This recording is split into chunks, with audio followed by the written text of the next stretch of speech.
All right, hello. Welcome to another free on-page course. My name is Josh Brzezinski. I have a whole bunch of people in the Zoom here with me. And what we're going to do today is I'm going to show you guys how to do SEO in 2024 with artificial intelligence helping you saving 99% time and 99% costs. A couple housekeeping things to get out of the way. My name is Josh Brzezinski. For those of you who don't know me, I have an MA and a PhD. I've been doing SEO for 25 years, and I build AIs, and I've done every single kind of SEO there is. And so the AI I've built is very, very powerful. It is called, let me turn that off. It is called SEO Copilot. Oh, I should get it going here. I don't even have it running at the moment. 1 second. It's called SEO Copilot. And we'll get going in a second. It works on 3 different areas. It helps you find the low-hanging fruit, that is to say, the keywords you should be trying to rank for in 2024. That's called keyword discovery. It builds actual models that Google is using for on-page rankings and scores that all up so that you know what the semantic keywords need to be. And last but not least, it then will build articles for you at a high human level of quality. People seem to have this opinion out there in the SEO world that AI-generated content is bad for Google. That's totally false. I have the stats to prove it that it's totally false. Google is perfectly fine with AI content. Sorry, I'm shaking my protein shake here. Google is perfectly fine with AI content as long as it's high quality and it has to be factual. So our AI is a very complex chain of thought ideation, which will build high quality human level EAT content every single time and saving you time and money. So that's what we're going to go through today. And then I have a couple of questions from folks that they wanted to ask. And so I will be happy to answer those questions at the end. If there's any more questions, by all means, let me know. And I will add them to the list. And so away we go. Also, for those of you folks watching live on YouTube, by all means, ask any questions in the chat on YouTube, and I'd be happy to answer. And oh yes, there was a free giveaway as mentioned, as promised. So here I will give the free giveaway by the end of the Zoom. I have a 30% off coupon for you on all of our products. Let me just quickly show you how good that is. SEOCopilotAI.com. Here you can find our 2-week free trial and our pricing. You see we have some very cost-effective pricing for you. And you can get 30% off of all of this. I would use it on this one. I would get 30% off of this for 1 to 3 medium-sized sites or clients. You get 150 pages a month you can build, but it brings the price under 144 bucks. So that will be given to you guys at the end of the course as a prize for sticking around. So thanks very much, and let's get started. Okay, so as I mentioned, the system is made in 3 sections: keyword discovery, keyword spy, and article builder. AI can help you with all this. People tend to think of AI in SEO generating content and generating product reviews and things like that. The FTC recently in the United States anyway has made it illegal to make AI generated fake testimonials and AI generated fake product reviews, which are allowed to use AI to write a real product review, which is what we would do and what we would recommend you do. And so that our AI system can help you and show you what kind of stuff you need. It'll show you what kind of pages you need to put testimonials on. And of course, I recommend putting the free ones there. I'm not a lawyer, can't give legal advice. This should not be construed as legal advice, but I do want to make sure everyone has a heads up that putting fake testimonials on your page apparently now could be considered illegal, at least in the United States. So our system helps you navigate these waters and build out the pages quickly and efficiently. So we start with keyword discovery. Now, again, as I mentioned, keyword discovery scans thousands of keywords, and I'll just read this out, sorry, to find where your competitors are weak, and the traffic amount is high, and the customers are ready to buy.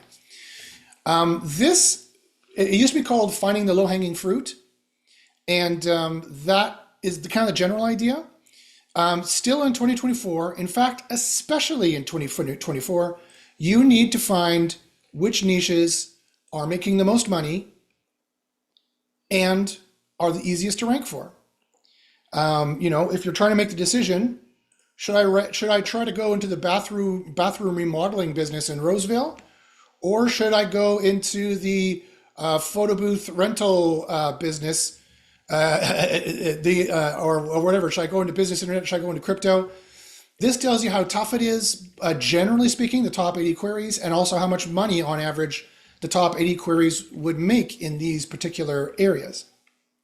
And you can drill down from here to find out what keywords are the ones you should try ranking for, which ones are easier. Like this one here is way easier. It's 31% easier than the rest of all of SEO.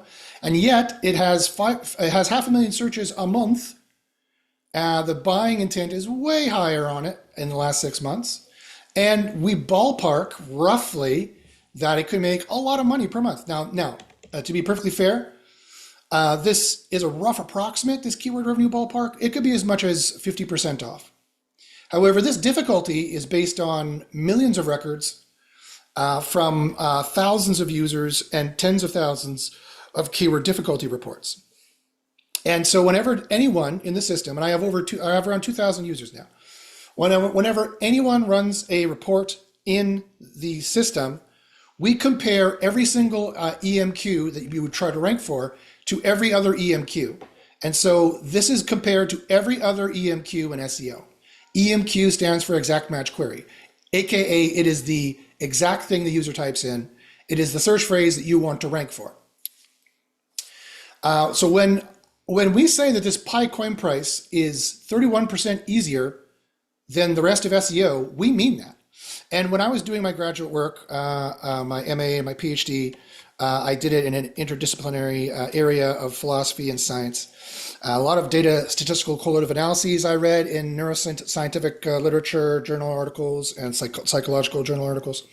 And science has a standard formula for mathematical and scientific validity in a statistical data correlative analysis study. And I've done the math. I've actually ran the math using ChatGPT to do the math for me. And we are with the amount of records we have in the database, we are well beyond the threshold for scientific validity. So you can take this percentage to the bank, this 31% to the bank. When I tell you this is a very tough niche, 58% harder than the rest of SEO, or I tell you coin market cap is not recommended for you to start with, that's what not recommended means. It means not recommended to start with. You can eventually get there, but I don't recommend you just start trying to rank for this off the bat. And when it says, what does not recommended mean? It means literally, mathematically, this niche is 109% harder than any other niche in SEO. It is twice as hard, at least, if not more, than any other niche in SEO. It's why I do not, it's why I do not recommend you start with it, although you could definitely end up there. You can take all these difficulty ratings to the bank. Those are definitely going to save or make your business. So, and that's why it's so important and you're like, Josh, I don't do crypto, I do local. Okay, fine. It does it for local, it does it for all kinds of SEO. Any kind of SEO you're doing in the main Google search product, including maps, quite frankly, because Google Map ranking is directly connected to your website as well. Of course, Maps has its own set of ranking factors, like proximity being the biggest one, reviews, ratings being the second biggest ones. The key in any kind of SEO, and it always has been for the 25 years I've been doing this, since Google's been around, yes, I'm that old, is you need to find the places where Google is weak. You need to find the places where your competitors are weak and you can easily rank, because because SEO is a race, right? I'm going to say something, I say this all the time, but I'm going to say it again. I'm going to say something also, this is very controversial. Ranking number one is not how you win in Google. You might be like, what? That doesn't make any sense. What do you mean ranking number one is not how you win in Google? Hey there, Nick, how you doing? When I go here to Google's search results page, being here is not how you win at SEO. You might be like, huh, that doesn't seem to make much sense. Nick says, ranking everywhere is how you win. Yes, that's part of it. That's part of it. Ranking number one is not how you win at SEO. Ranking number one in Google faster, cheaper, easier, in a way you can iterate upon and you can rinse, repeat quickly, and is risk-free so that you don't just lose all your work in 6 months when they find the black hat spammy thing you were doing. That is how you win at SEO. And that is night and day different than just trying to get number one by any cost, by any means. And in order to do that properly, or to say the same thing another way, and I'll answer your question in a second there, Nick, or, what I'll do, white hat versus black hat is always best. Yeah, that used to be the name of my show, white hat versus black hat show. Let me put your question here so I don't forget it and miss it. When I drill down here, take a look at this. This is what you need. And I'm just going to keep using crypto as an example so you can see the range difference and how much money could be at stake, right? Whether you're in crypto or not, this applies to every single SEO niche. So stay with me if you're local. Stay with me if you're doing in-house. This is just an example. It applies to every single SEO niche. You need to have the highest final return on investment. That's why we sort it by the highest final return on investment.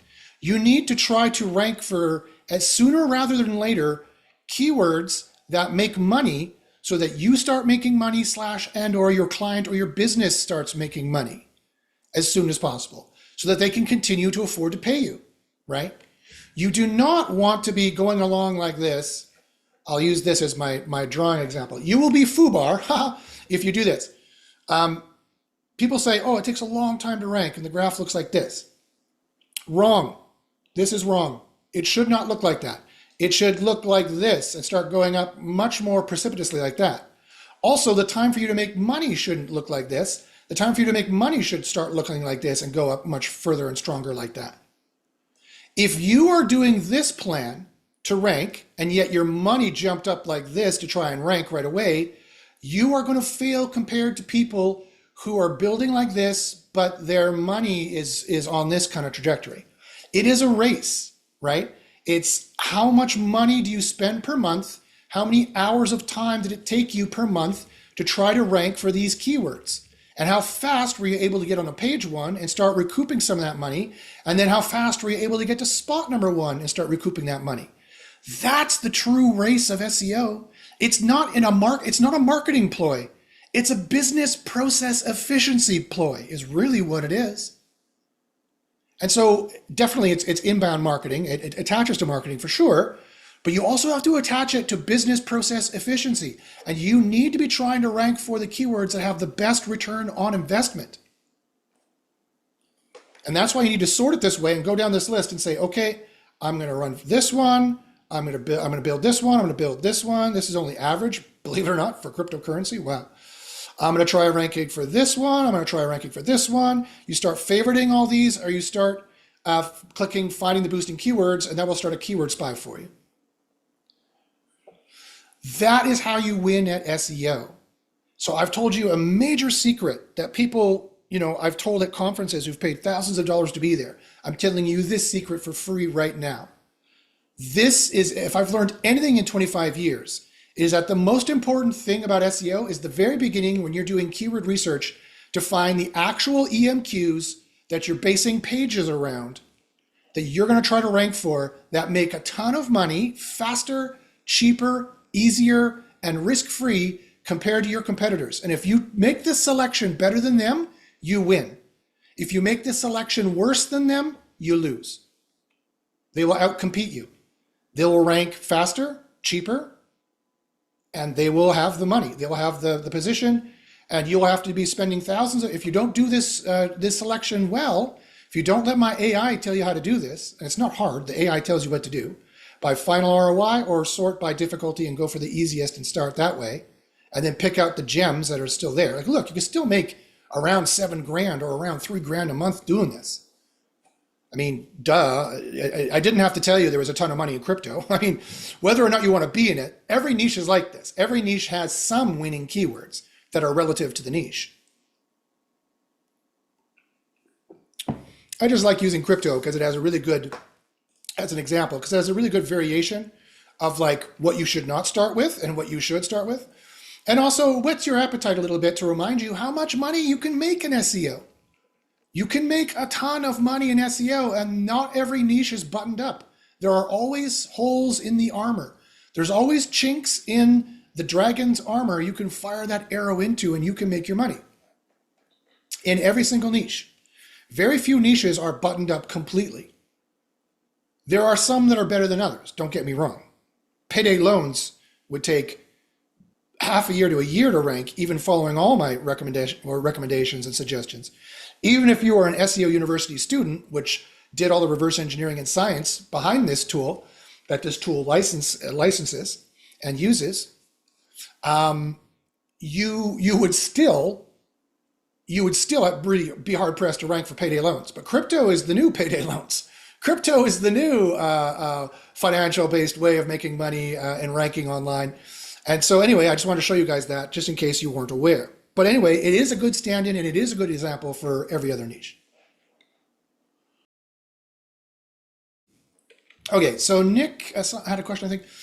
But I'm working on helping a local sushi hibachi restaurant rank. I don't know if posting a lot of blog posts is the best approach. Any pointers? Okay, I will talk about this afterwards. Great question. Okay, so this is where you need to start. You need to start here, and you put general ideas. You can put anywhere from a base seed keyword here to a very exact thing, like I want to rank for this. The client says he wants to rank for bathroom remodeling Roseville.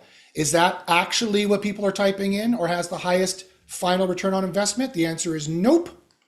Here's another reason why you need to do this, is because you might think what the users are typing in, but people type in all kinds of weird stuff, or they let the autocomplete finish, and that's what they typed in because they let the autocomplete override what they typed in or what they said in by voice.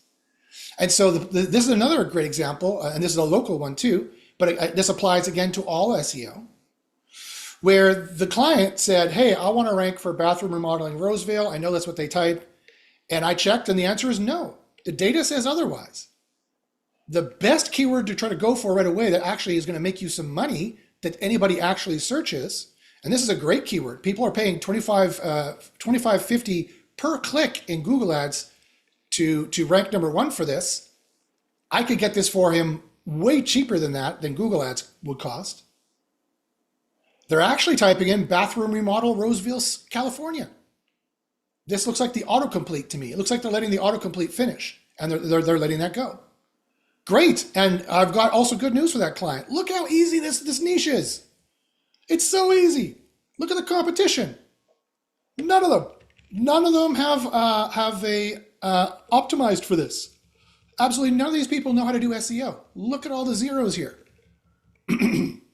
Look at all the lack of brands. Look at all the lack of backlinks. Look at all the lack of on-page optimization. They don't know what they're doing.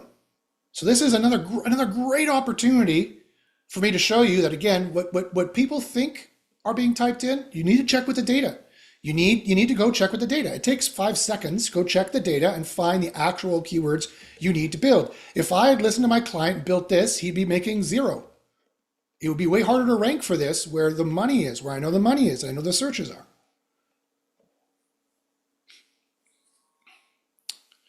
So no matter what niche you're in and no matter what aspect of SEO you do, you need to start with keyword discovery. It is the single most important part of SEO that exists, period. And you need to try to convince your customers, your clients, or your boss, or the other side of your brain, whoever you need to convince, that you need to go by the data here. And if he's still like, I want to try ranking for this, fine, I'll make a page on this and I'll make a page on this. And then when this ranks really well, I'll 301 this to this. And I will refrain from telling the client, I told you so. There's always a workaround. Nick says, LOL, yeah. So this is great, guys. This is fantastic. I have a YouTube, you've probably seen my YouTube video on this where I used to do this manually in Excel. It'd take me hours to do. I don't know, like 50,000 people have watched that video or something like that. Back in the day when when Google still liked me and served me up in YouTube. It doesn't serve me up anymore unless I pay them. But now I have the AI doing all this automatically, and it's advanced and it's refreshed for 2024, and it's much more powerful. The AI can find you sometimes only 13 keyword ideas if you're very specific, or sometimes it can find you tens of thousands of keywords ideas. And it could do this at a rate that a human brain could never, ever, ever do. Processing information a human brain could never, ever, ever do. So this is one of the lovely things about artificial intelligence in 2024 is that not only can it produce content for you, but it can analyze content and data for you in a much if the person programming it knows how to do it. It's not easy to do, but we've cracked the code and we've done it. And it saves you hundreds and hundreds of hours, and it will save you thousands and thousands of dollars in your SEO career, no matter how big your SEO career is. Part-time, just for your side business, your side hustle, it'll still make you successful and still save thousands. You cannot do this part-time without AI helping you. There's no way. SEO is a full-time job. So there's no way you could do this as a part-time side hustle unless you're using AI. So I'm glad that this tool exists so people can keep doing that and have SEO as a side hustle. That's the great thing about AI. As much as Google's using AI to rank us and also to detect spam and get rid of some of our spammy pages and things that we might have made, not in this tool, but previously, we can use AI to make high quality content then. Fine. If you can't beat them, join them. That's exactly what we did. We're like, fine, we're not going to try and beat Google at their own game. We're going to make an AI to find all the high quality stuff, all the facts. We're going to find all the facts of what niches you should be trying to rank for, in what areas, what's actually making the money. And we build it that way. So is that making sense, guys? Who is pumped for this data? If you're pumped, give me a pumped in the chat. I know I'm super pumped about this data. This has saved so many businesses. This has made me so much money over the years. Is this single tactic? Nick says he's super pumped. Awesome. Thank you very much, Nick. Let me see if you guys have any questions here, just for the few people who are watching. Awesome. If you guys have any questions here as well, please by all means ask them. You might have asked, actually. Sometimes it doesn't update. I'll refresh the page. Awesome. Great. Thanks, guys. Bruno gives me a thumbs up. Thank you, Bruno. All right. Yes, I'm super pumped too. This is a great aspect of the system. But the system gets better from here. It gets even better from here. So let me show you. So before we do that, though, I want to reiterate. Okay, so if you want to rank for something in a general niche, you do a general search for it, and then you start seeing the individual queries, and you sort by final return on investment. If you have a new site, or if you have a sick site, a site that isn't doing well in Google, you need to start with average or easy, average or below. This is because of the way Google works, okay? Google is very, very finicky and very, very risk averse about the web pages that they will use in their search results, right? They don't just want to rank anything in their search results. They want to rank slam dunks, right? They want to send their users to pages that they know, because their AI has told them, is super helpful, super above board, and is going to really answer that question for their user and treat their user right. And one of the ways that they can tell that this page is super helpful is that it's on topic, it's relevant, right? And so this is where the keyword difficulty comes in. If you're starting out, if your site is like this, if you post a page to your site, it doesn't matter what kind of post or a page or whatever it is, WordPress or not, it doesn't matter. If you make a web page on your website and you try to get it indexed, and it takes weeks or days to get it indexed, and it doesn't rank anywhere in Google for weeks, if at all, then you are, what I'm saying, is a new site or a site that's sick. Because healthy sites that are doing well in Google, they always index, a page always indexes within 24 hours, and it ranks somewhere in Google, whether it's page 3 or 4, wherever it is, within 24 hours. Google tries them out right away because they have trust built up. And that's exactly what you need to build up is trust. How do you build up trust with Google? The first way, well, basically, how you build up trust with Google is by building on the easiest keywords first and keep building that up until you have more trusted pages or as many trusted pages or a comparable amount of trusted pages compared to all other ranking signals combined than your competitors. So that means first you would sort by final return on investment. So now I'm getting into like how you do SEO, like the practical aspect of it with this tool. You sort by, you do as many keyword reports as you can. You do as many difficulty reports as you can to cast as wide a net as possible. And then you sort by final return on investment. You try building those pages first because they would have that would make your customer the most money. Failing that, let me go back to crypto here.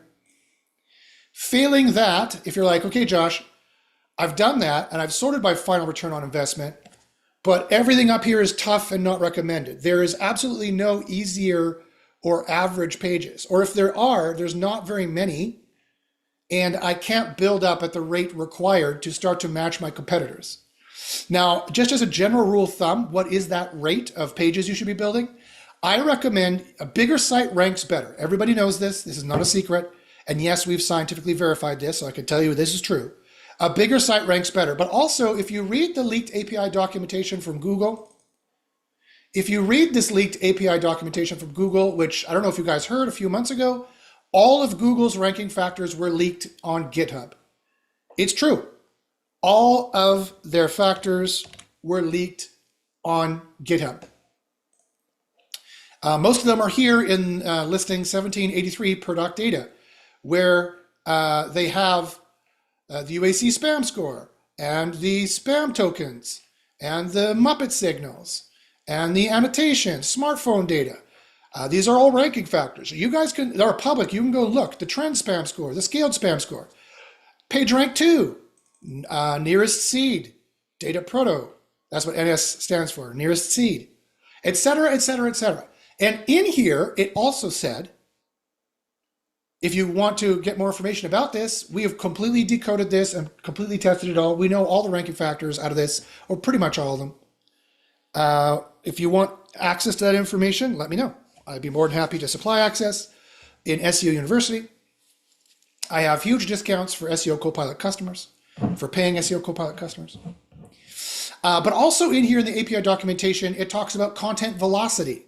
It doesn't use, that's our term as an SEO, content velocity. It doesn't talk about that, it doesn't use the word content velocity in here, but it does talk about this in terms of the pages you're building.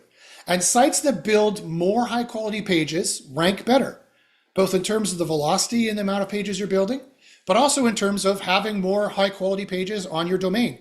Makes a higher powered domain, and I can prove it to you. I've done that here. This is a real site I've used SEO Copilot on, and I built real pages in this parts directory here, which is kind of like their blog, but it's not really a blog. I'll answer that question later on. And for the last, they used to rank like this, and now building slowly like I was talking about with easier or average queries and building up to tough, very tough, and then we'll start tackling the not recommended and whatnot. I gave them 1,400 clicks out of nothing and 90,000 impressions from nothing. These did not exist previously, these rankings, these impressions. And it's on queries that they sell. These are product queries where they are making sales for these things. And that's what you want to do. You don't just want to build informational queries. They don't make the money, usually. Sometimes they do. You know, at the end of the day, I don't really care if it's an informational query or a transactional query. All I know is I go by final ROI and I build a page for it. And then the page type is determined by my AI. It tells you what you need, what kind of HTML widgets you need on the page based on Google's DOM vector embeddings, which is a real thing that Google does, that we also reverse engineer, that the AI does automatically for you that no human could do. No human could look at 10,000 lines of code and figure out what is the infinite variety of page types that you would need to have. There's not just 4 or 5 page types in reality. For Google, there's infinite page types. And it has to do with the machine learning statistically of all your competitors. Not just the top 10, the top 1,000 shard collection. That's what we look at, and that's how you have to build your page type. So that's what we do for you. Anyway, I'm getting ahead of myself. You need to build up based on the final return on investment. And to make sure you have the content velocity, to make sure you have the site weight that you're going to need, I recommend building 5 pages a day, 25 pages a week, 100 pages a month. Until month 2 or 3, then you have a pretty weighty site of 200, 300 pages. I know statistically you're going to index at 60 to 70%, meaning you're going to rank 60 to 70% of those pages at the very worst. At bare minimum, you're going to index 60 to 70% of those pages, and you're going to be ranking on page 1 anywhere from 10 to 30% of those queries. And if you've followed my methodology here, you're going to be making money sooner rather than later. You don't need to wait 6 months to start making money, burning money and wasting time from month 1 to 5 before you start making money. You want to start making money week 6, never mind month 6. And that's exactly, if you follow this methodology, what you're going to do.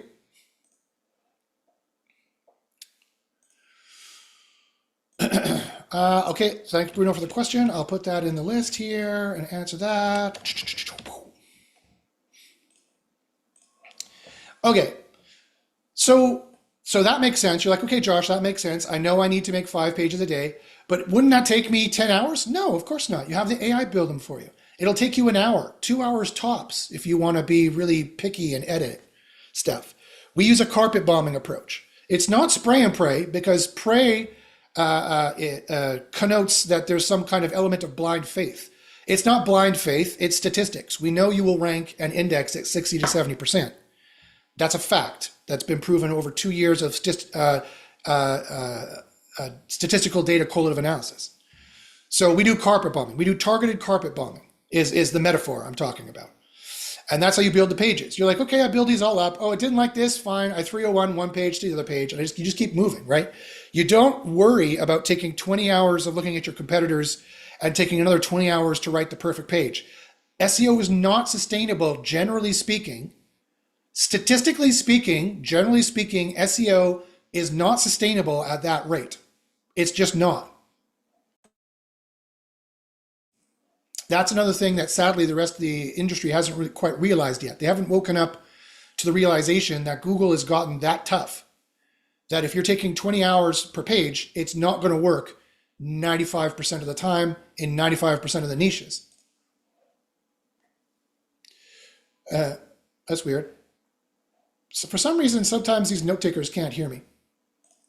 But I know you guys can hear me, right? You guys can hear me, yes? Yeah. Yeah, Bruno says, yeah, good. That's interesting. Although, yeah, okay. Yeah, the audio seems to be broken. That's weird. Anyway, so it's not that hard to build that many pages, quite frankly. And if you want to do a bit more surgical, fine, then take 3 hours of work a day. Make 3 hours of work a day. Like your work day is 3 hours for your SEO. Oh, shucks. Oh, shucky darns. And then you're able to make 5 pages in 3 hours? That's insane. That's insane. That's like a 15 years ago crappy spammy page rate. But these pages are high quality. These pages are nice, well-made pages that are factual, that did not hallucinate, like the other AI tools will do. The vast majority of the time. Okay, now you're like, okay, fine. Okay, Josh, I get it. I need to make 5 pages a day. I need to have a good content velocity to beat my competitors. And because I'm using AI and the rest of the industry is sleeping on this or scared of this or just has their head in the sand, that they're ignoring this, good. That's good for us because now we have an advantage that they don't. Now we have the competitive advantage. You need to get on AI fast. AI is not going to take anyone's job, but some smart person using a smart AI, they sure as hell are going to take other people's jobs. And in this case, take other people's spots on the SERP. Be those winners. I wholeheartedly recommend and hope that you are the winners. I want you to win. It's a symbiosis. I am like your mech armor. I want you to win, Tony Stark. I'm with you. I am your friend. I am here in the fight with you to try and help you with my AI. And all my free education and also some of my very cost-effective, but however, top-level, best in the industry paid education as well, where you will learn things you never even heard about or knew were ranking factors, and never will you hear the words PBN or Google Stack in any of my courses. You will never hear the words that people have been saying for 15 years in any of my paid courses. It's all fresh, new secrets nobody else knows. Okay, anyway. But then there's another challenge. You're like, okay, Josh, fine. I'll make 5 pages a day, 25 a week. No worries. That's only $144 a month for your tool. That's very reasonable price to be able to make so much money in SEO. That's an incredibly reasonable price. And I'm also going to give you a 30% coupon at the end of this as well. So that's damn reasonable. Great. But what about these niches I'm going into? They're all very tough and not recommended, and I don't see any easy or average. And are there niches like that? And I'm here to say yes. Yes, there are. It's 2024. And some of these niches have been built up by competitors for 24 years. They started 24 years ago accruing signals that seemed to try to trick Google or convince Google that they were the quality answer. Some of these niches are almost buttoned up. But you don't have to worry about that. What you do then in those cases, you can still compete with them for sure. Although if you have the choice, like again, as I said, if you have the choice, if it doesn't matter, and any niche is just as good as any other niche, and you have the choice to choose between going into the business internet business or the crypto business, well then I would choose crypto because it is on average easier, and it does on average make more money. If you have a choice at that high level. But sometimes we SEO consultants and SEO consultants, and sometimes we SEO in-house employees, we don't get that choice sometimes. Sometimes we can't influence the CEO or the client to make a better business decision into some area that would probably be better for them. Maybe we can at the more granular level. We could always at the more granular level go to like this one, and this is what I did. I said, listen, this is not the keyword we should be ranking for. We should be going for this one. In fact, I said there's even a better one we should be going for. I had this client on the phone yesterday, and he said, okay, I want to rank for bathroom remodeling, Grass Valley. And I said, hey, do you do roofing? He's like, yeah, I do roofing. I said, would you do roofing instead of bathroom remodeling? He said, yeah. I said, great. I can save you so much money. I can make you way more money, and I can rank for it way easier. Because apparently, no one has been optimizing for roofers in Grass Valley, California. Look at this. This is a gem keyword. I might have saved his business. I just saved my client so much money, made him so more money, and saved my business and made myself so much more money as the business consultant. And this would also work for an in-house SEO if your CEO came down to you and said, okay, guys, what niche should we move into for an organic marketing play? This is the tool you use, and you look like a wizard when you come in with all this data. And you say, no problem, guys. Look at this. Look at the data I found. And they think it took you weeks to get it, and it would have taken you weeks years ago. Now it takes you 5 minutes. And you can stroll in 5 minutes before the meeting and look like an effing wizard, right? I've done that before. It's fun. Although it took me weeks to do it, although hours, because, I could be pretty quick. But still, this would have taken me minutes to do. So I'm like, well, then we should do, it's fine. I'll do bathroom remodeling for you in Grass Valley, no problem. We need to build dozens of pages anyway to make sure you're competitive from a content velocity perspective. But I said, you know what? Roofers makes more money. Bathroom remodeling is down here. Look at this. Wah, wah. No data in Google Ads. No one searched it in the last 6 months. Wah, wah. It's not as good. It's not hard to rank for at all. It's 6% easier than any other SEO niche. It's not hard to rank for at all. Although look how difficult Grass Valley bathroom renovation is. It's tough. It's a tough niche. It's 30% harder than the rest of SEO. And look how big this red bar is, which is relative to all these other scores. It's one of the toughest keywords in his whole batch. That's one of the last ones we should try to go for. What we need to do is we need to make slam dunks for Google where it'll trust us. We need to start building up on the easier keywords and ignore the tougher ones so that every single time Google tries us, we stack the deck in our favor that it's an easy niche to rank for. When they try us, we're like, yeah, we're about it. We have it in the title. We have it in the page. We have it in the URL. We know how to do SEO. We know how to do these things, right? Our page and site are focused on these topics. We have the links, the traffic, the brand awareness. We are relevant to this. And so they rank us for this. They try us more often statistically, and we get these kinds of results. That's how you build this up from nothing. This took me an hour a month. Not a lot of time, but a lot of success, right? And a lot of success for my customer as well. So, and if you're like, Josh, okay, fine. But when I go into one of these niches, fine, I get it. We have to build up fast, and we have to build up on the easiest ones first, because that's a slam dunk, because we can easily gain relevance because people have been lazy or just didn't know how to do SEO, or the people who knew how to do SEO, they also did spammy stuff and got blown out of the SERP. And so there's, for whatever reason, there's holes in this SERP, and we need to fill those holes. We need to get into those job interviews, and because there's a cancellation, and be good at the job interview. But the problem is I see nothing but very tough niche and not recommended. What do I do then?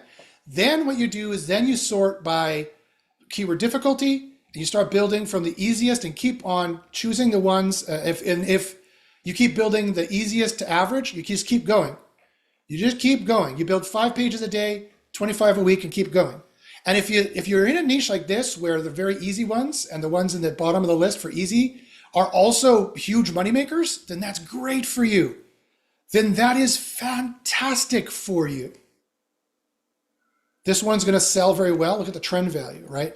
People are bidding $22 for it, 5,000 searches, huge trend value. You're going to make good money on this when you're ranking spot 1 to 5 or spot number 1 for this. Even spot number 7, you're going to make money on this still. Although maybe 10% of what's shown here at spot number 7. But still, you're making money, right? You need to bring money in as quickly as possible. Just because the rest of the SEO industry is, I'm sorry to say, lacking in some of their SEO knowledge, they have a default kind of lie they tell everyone that ranking takes anywhere from 6 months to 12 months. That's just a lie. 1, they've never done the keyword research. They don't know that. 2, it doesn't need to. They think it needs to. It doesn't need to. You could rank for this like within a week. You could start ranking for stuff. Within a day, if you have a healthy enough site, you can start ranking for stuff. Especially if you're going for very easy stuff and it's a slam dunk and you give them a high quality, highly relevant page. So that's what you would do, is you would sort by very easy and go from there. If you happen to have keywords in here that make a lot of money, then that's so much better for your business. And you just keep going and going and going and going and going and keep building until you start getting to the not recommendeds. But you already have hundreds of pages ranking, and they try you within 24 hours, and they're like, boom, they rank you on spot 1 to 5 immediately for lower difficulty queries. Then you're like, okay, now we can start tackling the very tough. And if you're like, but Josh, there aren't enough for me to build that many. Fine. What you do is you come in here and you click this and you run more keyword difficulties. You need to cast as wide a net as possible. You run more ideas to get more keyword ideas in general. There's 8,000 ideas here.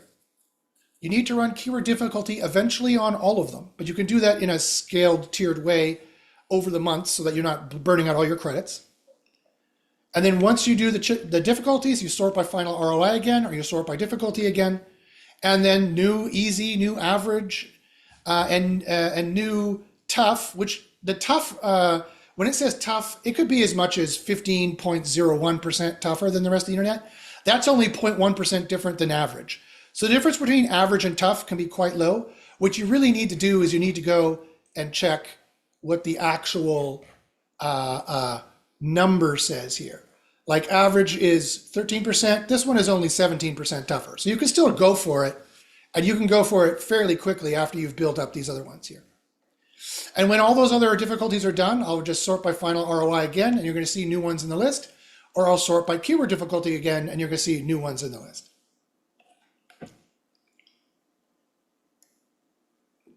All right. So that is a very integral, important part of SEO, of how you would choose the searches you're going to try to rank for, how you're going to succeed and ensure your success, and how you would start building up your site. Does anybody have any questions about that at all? Any questions at all? I'm happy to answer any keyword discovery questions, or quite frankly, ask me anything. Ask me anything about SEO. I'm happy to answer any questions about SEO, period. Let me go here and check YouTube to see if anybody has any questions. JP says, hey dude, hey man, how you doing? Good to see you, Jordan. Hope you're doing well, brother. All right. Okay, so then what do you do next? Well, after you've chosen the ones, as I said, you would find the boosting keywords. You can run them manually here in Keyword Spy, or when you're in keyword discovery in a particular area, you can highlight it. You can highlight it and click Find the Boosting Keywords. Let me just show you, do you ever need, that is going to reverse engineer a whole F-ton. Bruno asks another great question. That's a good one. I'm going to put that on the list here, my friend.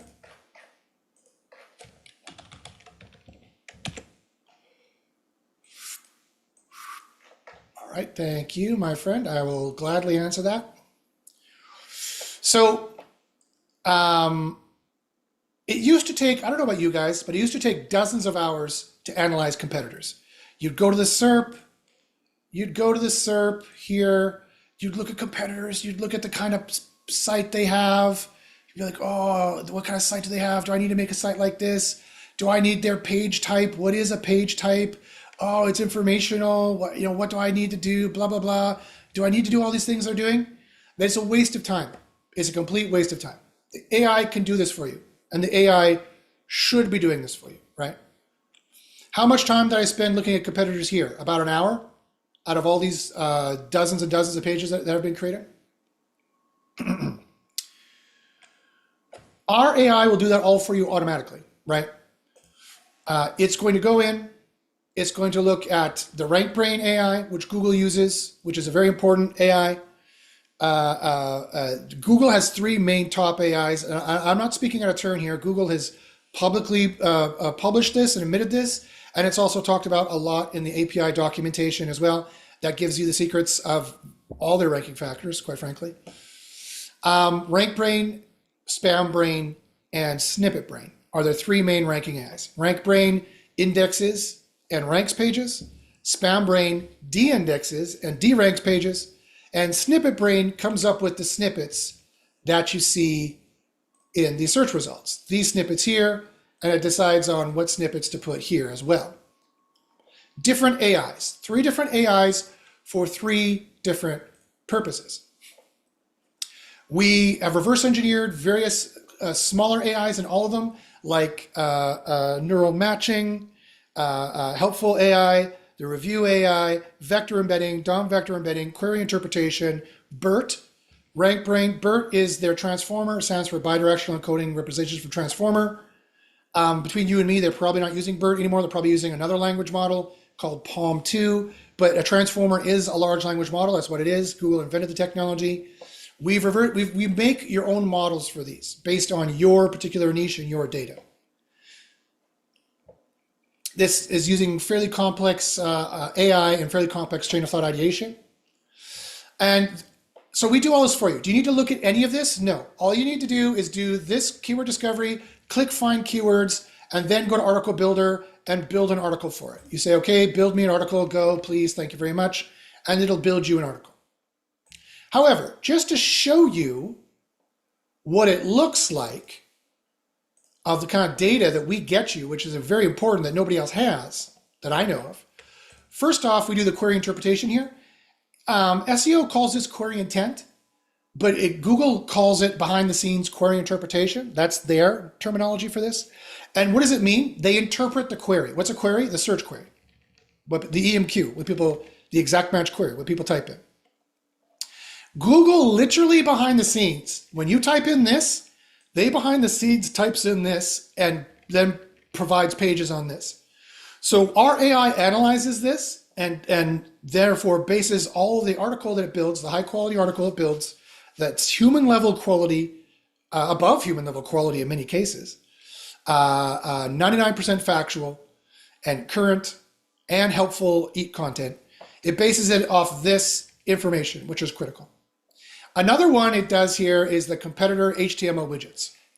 And this is what people in the SEO world call page type, but they think there's only like 5 page types. They think there's an informational page, and there's a review page, and there's a product page, there's a category page, and there's, you know, like that's how a local page, a local services pages. That's, I'm sorry to say, us just being lazy.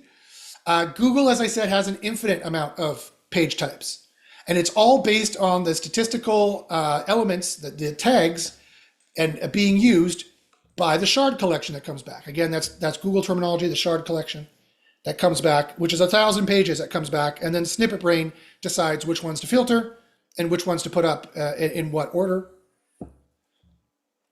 Kind of basically changing somewhat the order that gets served from their main server ranking algorithm, which is called Mustang, which again, you can find in here. Mustang. See, if you can find it in here. And so what our AI does is it looks at tens of thousands of lines of HTML code and finds the statistical, what's called a vector embedding. It's a very complex mathematical formula, but the long story short is, let me draw it for you, it'll make more sense. So in vector embedding, actually a vector embedding looks like this, quite frankly. It's like, I can't do this here. Yeah, go to this. I can draw on this. A vector embedding is like, okay, from page 100 to page spot number 1, what are the words that trend to be in that direction? And in this case, what are the HTML elements and the HTML element combinations that trend in this direction? And it's not just the top 10, it's the top 1,000, right? You need to base it off of. Our AI does all that for you and says, hey, look at people who are trying to rank for this, you need a page that looks like this. Now, it puts in just placeholder testimonials, but like I said, it's illegal to run with these. You need to, I highly recommend you replace these with actual testimonials, actual prices, actual ratings and reviews. But this is the kind of stuff you need on your page. You need schedule inspection, you need a phone number, you need actual mail to contact information. This is the kind of page you need. And you need it with these kind of elements, in this hierarchy as well, with these kinds of attributes, with these kinds of values. It gets down to that level. That's why schema helps you half the time, it doesn't help you the other times. Because half the time, or actually like 10% of the time, actually, if that 1% of the time, most of the ranking world does not use schema. It's typically just us SEOs who do it. I have yet to find a single report, a competitor HTML widget from my AI with a single item prop in it, which is the actual attribute used in most of the schema declaration. 99% of the web does not use this. And so 99% of the time, you shouldn't be using it either, because it's taking you away from the footprint of what looks like the right kind of page for this kind of query. And that's why Google has that AI. And that's why we built our AI to reverse engineer and to approximate their AI. And that's why we're using it in the data, in the generate article process. And again, no human could do this. You don't have the time to look at 10,000 lines of HTML and remember how the divs and the images were nested every single time and what the attributes were, et cetera, et cetera. So those are 2 gems of the system that we do. Do you ever have to look at it? Not really. The AI does that all for you. You don't really have to worry about it. Does anyone have any questions about that? I'm happy to field any questions about that if you guys have any questions. Otherwise, then for the rest of the course, we'll deal with the crowning jewel of the system, which is getting the AI to do the work for you and building out the articles. I'll show you how that works. It's quite easy. You click a button. You click 2 buttons. That's how it works. It's not that hard. But then I'll show you how to get the scores in the green. Sometimes the scores don't come out in the green.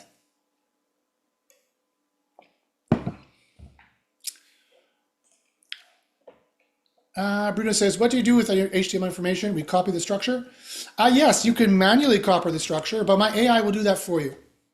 AI will take that information and will use as much of that structure that is relevant to the instructions you gave it. So the short answer is you don't really have to worry about it. For those power users who want to worry about it, I'll show you how you would take full advantage of that. Okay, let me just check the YouTube, make sure there's no questions there. All righty. Okay, so finally, your report is done. You're like, okay, great, it's finally done. It takes a while, it has to analyze stuff. You can click this button and you can generate the article from here, or you can go in and go into the article builder and generate the article. So this is one that's already been written by the generate article, but it's very easy. You would click generate article, and here's the topic of the article, AI assisted. That's what came from the BERT query interpretation. I recommend you leave it alone. I wouldn't change it because it's what the AI detected the topic of your article should be, and the kind of factoids and the kind of information you need to make sure you have the article that is helpful, that's showing the experience, the expertise, you're showing the authority, you're talking about it from those perspectives, and you're showing the trust. And that's why Google's going to rank you. However, if you need to give it any extra instructions like, please write this in German, you could write that here. Any extra instructions can go here. For example, like you could also say, make sure to use the HTML template, and it'll even have a higher memory of using the HTML template and working it in there. Speaking of which, here's where it will use that HTML template. If you just keep this text, it'll use the HTML template it is, or you could paste in your own HTML template here, or you can give it instructions. You can say, use lots of tables with data. You could give it whatever instructions you want. You can override that if you like, or you can keep that and leave it alone, and it will use the page type that it detected. Here's another thing that users were asking for, and I gave them. You can completely tailor your content by using a custom knowledge base. Click this, import the file. The file has to be a whatever.txt file, and you give it clear and comprehensive instructions, just like you would a writer. It's a writer's brief.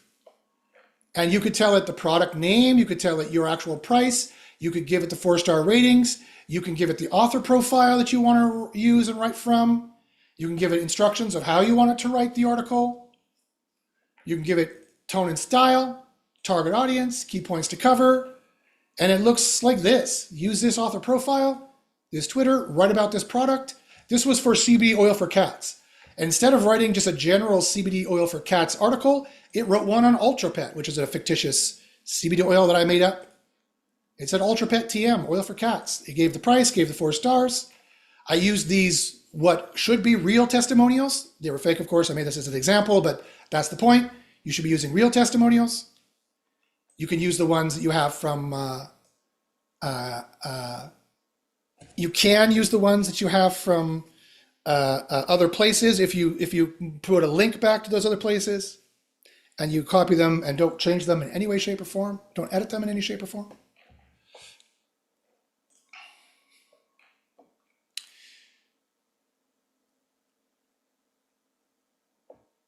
Bruno asks a great question. I'll answer that after. Thanks, Bruno. Thanks for all the questions, Bruno. Anyone else who wants to ask questions, please, by all means, go ahead and ask them.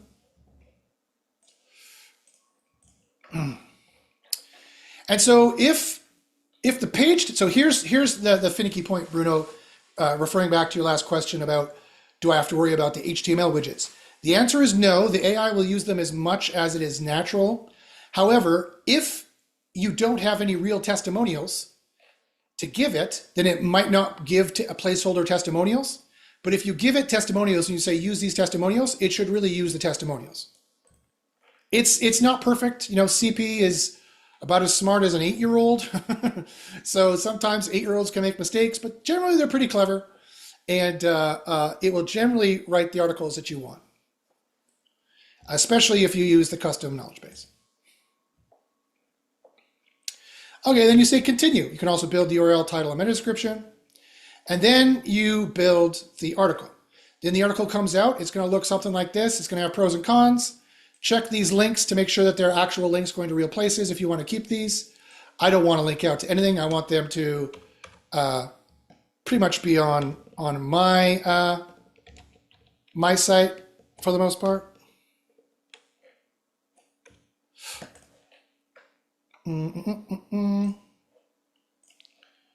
I'll go back here.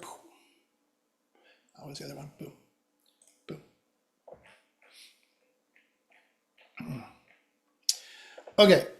Also here, you notice that CP, okay, so when you get the article back, this is what you're going to see. You're going to see these 4 scores, which are the important SEO scores. I know other tools have 1 score, and people have asked me, Josh, why don't you just do 1 score? The answer is because I can't. Not if I'm doing a good job for you.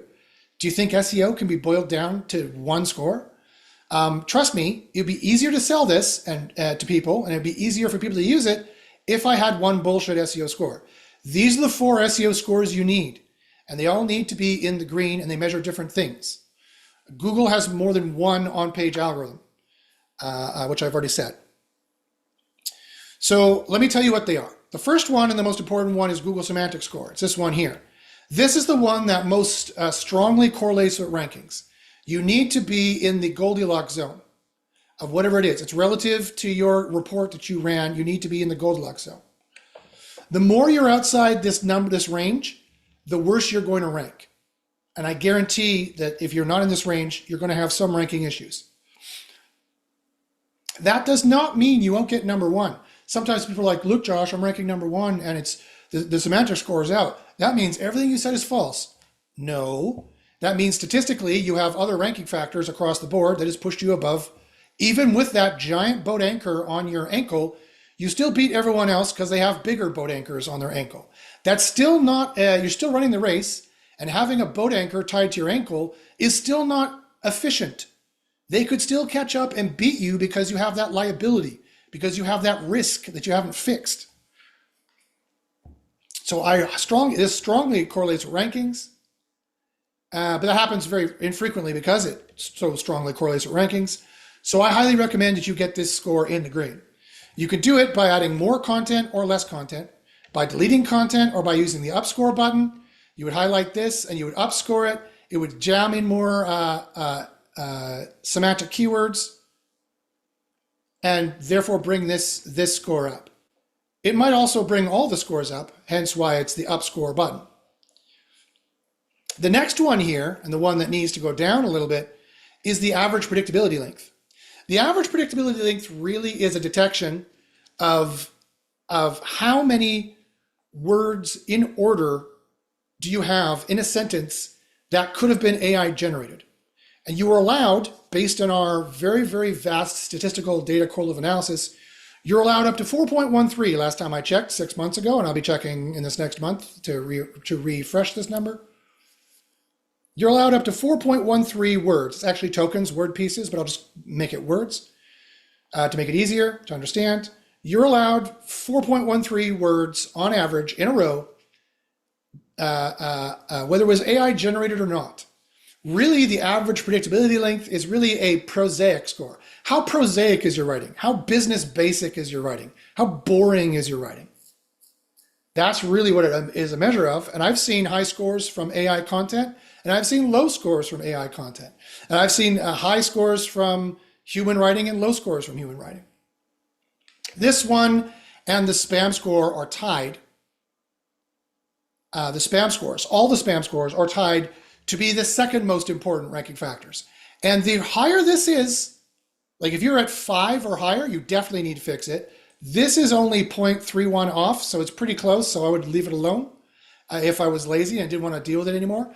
But I could deal with this easily by highlighting this, downscoring this so that it shortens it, takes out keywords, and I could do the same for all of these sentences. Downscore that, downscore this. It's removing keywords, it's making it less SEO stuffed, it's making it more human written. I can start downscoring all of these. And if I do enough of them,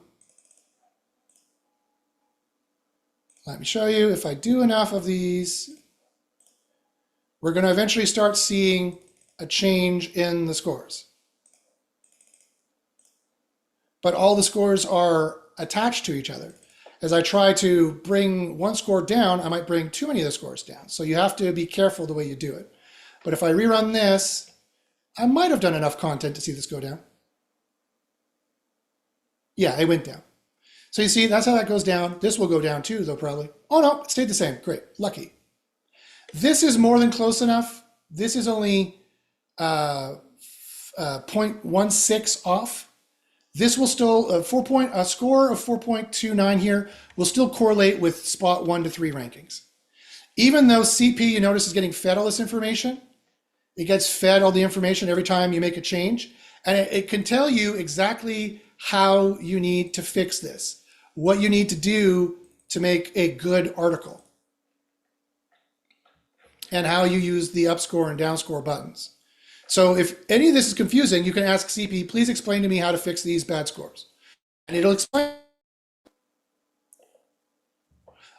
As I said, also the spam score is also the second most important, tied with this one, for rankings.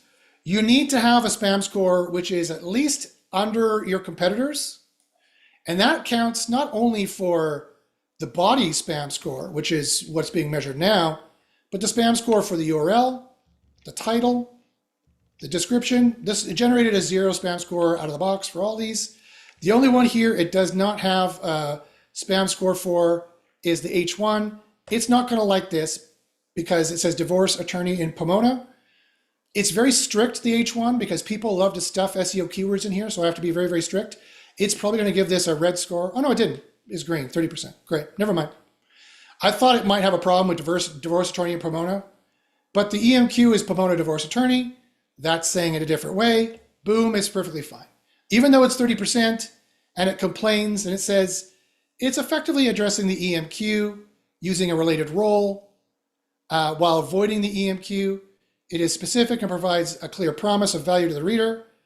The H1 also uses proper grammar and title case.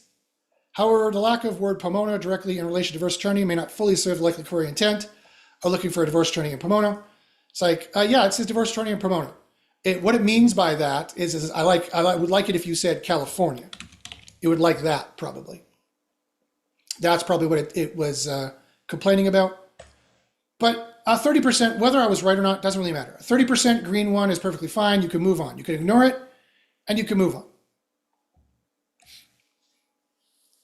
Now it's like, now you're too precise. It doesn't matter. You can ignore the H1. It's just being really picky and tries to avoid to make sure you don't do this. I can put it back to this and it should be perfectly fine. Okay, here are the, so basically you follow the instructions, or you can also paste in the instructions to CP and you can see what CP says about it. CP often will have very good suggestions as to change it. It looks like it changed back.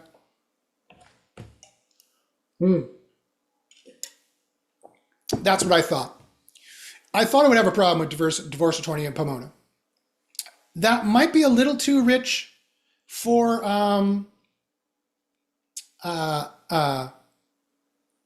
it is a little spammy, right? Like this H1, the spam score is not wrong. It's just very strict. It says it's an essential guide to selecting a divorce attorney in Pomona. Well, choosing a divorce attorney in Pomona really shouldn't look that different, as far as I know, than any other place. However, if there are Pomona specific differences, quite frankly, then by all means, these need to be real. Definitely make sure you put this real in there. That's the good pros and cons. Check the links, of course, you'll need to do. But it is a bit spammy, you'll admit, right? It really should be essential guide to selecting a divorce attorney, quite frankly. It probably would be better. Bruno says, is there a sweet spot for the number of times we use the keyword in the article? And bigger is still better, 3,000 words? No and no. There is no sweet spot for the number of times we use the keyword in the article. Or to answer the same question another way, yes, and it's all calculated by the Google Semantic Score. But it's not just the keyword, right? It's all of these entities. All of these entities are important. You need to count up all these entities and make sure you're using them at least once, and that the score, however much you're using them, is in the green. And he asks, is bigger still better? 3,000 words? The answer is no. That's another SEO myth. Bigger is not better. We've proven this numerous times in SEO University. If a bigger article is better, I'd have it generating a bigger article. You need to be in the green. That's what's important for ranking. And also, they directly state in the API documentation that I showed you that they stop reading after 1,000 to 3,000 words. So this giant article that SEO for years has thought is great is totally, totally wrong, which is not at all surprising because the SEO industry basically operates off of myth and rumor, or used to. That industry is dead and will no longer exist past 2024 because it is far too hard to rank off of myth and rumor. You need to go off the science, like the science that is based in this particular tool. And if you're talking about the EMQ, which in this case is Pomona Divorce Attorney, again, my spam score will guide you there. It looks like one competitor is saying it, but the rest of them don't say it, so I would not recommend saying it. And the word mediators is missing, so that's another word, that's another entity spread keyword that we should be adding. So it liked it better because I removed the Pomona.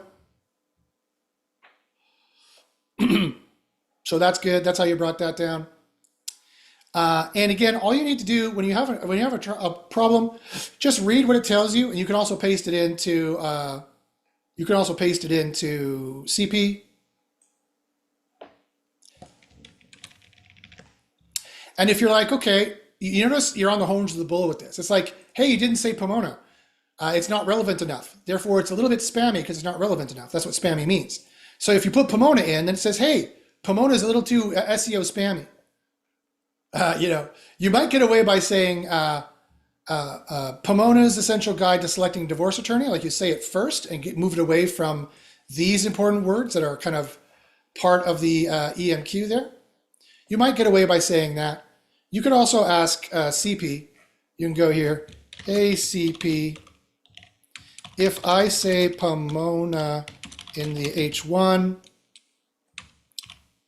the spam score complains, but if I don't say it, it complains. Where can I put it to make a good, relevant, but not SEO stuffed H1? And CP usually is pretty useful to give you help with this stuff. While I'm at it,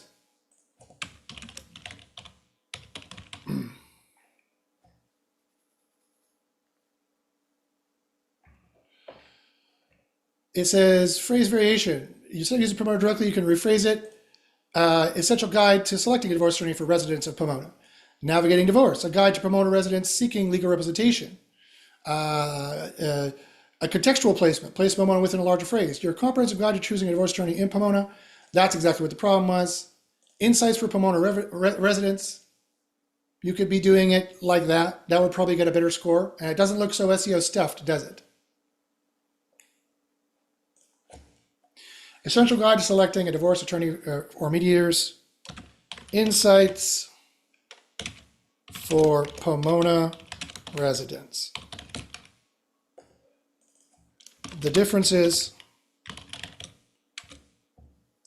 for Pomona residents. Could maybe say something like that. That might work. It might say this is too far afield, but the H1 is the last spam score that you can kind of really ignore unless it is like super high and it's like you should not be saying the EMQ because you should not be saying the EMQ. There is, the body spam score is now bitching and moaning. The body spam score is bitching and moaning because of this. So now what you do is you get rid of the H1 and rerun it, and it probably won't have an issue because it didn't have an issue before.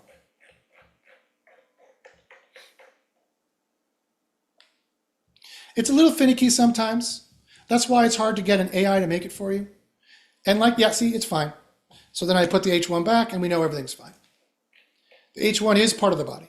So this is fine, this is fine, this is all fine, boom, done. I could have gone with this 20 minutes ago. I was just showing you different aspects of how you would fix things and change things. Refresh that. Mediators is now used. I could go back to the entities here and check to see, sort them and see, okay, we have Los Angeles lawyer's office. That's not being said. I don't know where Pomona is, if it's a suburb, if we should be mentioning this. But it's not really that important. Otherwise, it would be showing up here in missing word entities. So CP helped us fix that. That's how CP works. If you're like, Josh, all the scores are too low. I need to really boost the scores up. The semantic score is too low. I need more content. No problem. You can ask CP to write you more content. You can also go in here, put in here, actually use the WYSIWYG editor, blah, blah, blah, blah. Put a fake paragraph here. Then you go to content, and you go to helpful content, and you say, demonstrate firsthand expertise and a depth of knowledge. You say all of these. Make sure that you've got helpful content. This is actual questions from Google to guide users that we trained an AI on of how to write high quality content. We say, right, this is definitely far beyond what anything you could do with a free or auto-generated low quality AI generator. I do not recommend you use them. So I'll take this, copy this, close, and here's what I do. I go, here is the current article. Here are ideas to add. Rewrite those ideas if we are missing them into a single section. I can copy paste at the bottom. Then I take this, boom, boom. I make sure CP has the article. Boom. I hit enter, and CP will assimilate all this content for me. That came from a much more intelligent AI to keep the high quality content. And so now if I needed more content, I could just add this like this, boom, a ton more content. Boom. Boom. And you notice by adding all that content, that's going to greatly make this score go up. And let's say that's what I wanted to do. It also can make the heat score go up. The heat score is the final score. It is, I will admit, the least correlated to statistical rankings, but it is very important to have this score be in the green, because this is the very score that ensures you have high quality content by making sure that you're providing insightful analysis that is interesting, that is beyond the obvious, that is exactly the kind of thing, and all these questions, does it have a bunch of ads? Did you clearly demonstrate firsthand expertise and a depth of knowledge? For example, expertise that comes from having actually used a product or service or visiting a place. That's the kind of firsthand expertise they want to rank. By the way, faking that is also illegal in the FTC report that I saw. You can't say that you've done 12 studies unless you actually did them. Again, I'm not a lawyer, can't get legal advice, but that's what the article said that I read. And that's for the FTC in the States. If you're not ranking in the States, then I guess it doesn't matter. You need to check your local laws.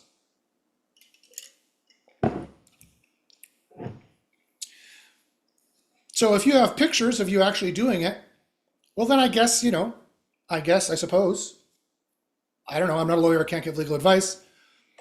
I don't know, it's Google can't spy on you and check to see if you actually went there or did it, So that's how you would add more content. And then I could also add this content here, the product review AI, which is more than just products. This is just the review AI period. And there's some really good ones in here, like identify key decision-making factors. That's a great one for pretty much any, or pros and cons. If CP hasn't already written you pros and cons, adding pros and cons too is really, really good for no matter what you're doing. It's another great way to add content and up the scores if you need to up the scores.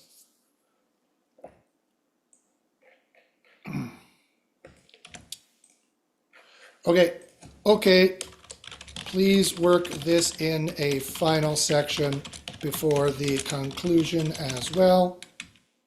That is, if it is not already covered. Blank. And now it'll make it for you.